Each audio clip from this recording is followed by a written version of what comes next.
యాలిమనీ అనేది డెఫినెట్గా గ్రాంట్ చేయాలి. ఎందుకనంటే లెటెస్ట్ స్టే, ఇప్పుడు అత్తమామలు బాగా వేధిస్తున్నారు అనుకుందాము, భర్త కొంచెం మంచోడే కానీ మరి అత్త మాటలు విని వాళ్ళ తల్లి మాటలు విని అతను ఈ అమ్మాయిని విపరీతంగా హెరాస్ చేస్తున్నాడు అనుకుందాము. అట్లాంటప్పుడు ఆవిడ వేరే వెళ్ళిపోదాము అనడంలో తప్పు లేదు. ఎందుకనంటే మనం బయట ఉంటే కొంచెం ప్రశాంతంగా ఉంటాము అని అనుకుంటుండొచ్చు. ఓకే. అండ్ ఈ ఎవరైతే భార్య ఉంటుందో తన కెరీర్ని, వాళ్ళ ఫ్యామిలీని అందరినీ వదిలేసి ఇంటికి వస్తుంది. ఇంటికి వచ్చిన తర్వాత తన కెరీర్ని సాక్రిఫైస్ చేస్తారు చాలా సందర్భాల్లో. పిల్లల కోసం ఇంటి పట్టునే ఉండడము, వాళ్ళ బాగోగులు చూసుకోవడము, అలా వాళ్ళ కెరీర్ అనేది లాస్ అయిపోతుంది. ఇప్పుడు సడన్గా నువ్వు విడాకులు ఇచ్చేసి రోడ్ మీద పడేస్తాను అంటే ఆ అమ్మాయి పరిస్థితి ఏంటి? సరే, కెరీర్ మళ్ళీ రీబిల్డ్ చేసుకోవడానికి కూడా కొంత టైం పడుతుంది కదా.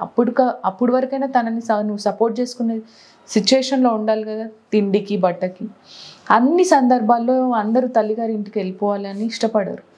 అక్కడ బతకడం కన్నా నేను సెపరేట్గా సొంతంగా బతకడం మేలు అనుకునే సందర్భాలు కూడా చాలా ఉంటాయి. ఓకే. సో ఇది కేస్ టు కేసు వేరీ అవుతూ ఉంటాయి ఫ్యాక్ట్స్. కాబట్టి అన్నీ మనం ఒకటే ఘాటికి కట్టేయలేం. సో డెఫినెట్గా భరణం ఇవ్వాల్సిందే. ఎందుకంటే యాలిమనీ అనేది సుప్రీంకోర్టు మెయింటెనెన్స్ని యాలిమనీని చాలా సందర్భాల్లో చెప్పింది.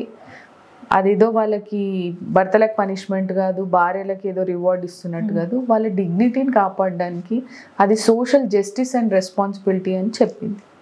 ఓకే.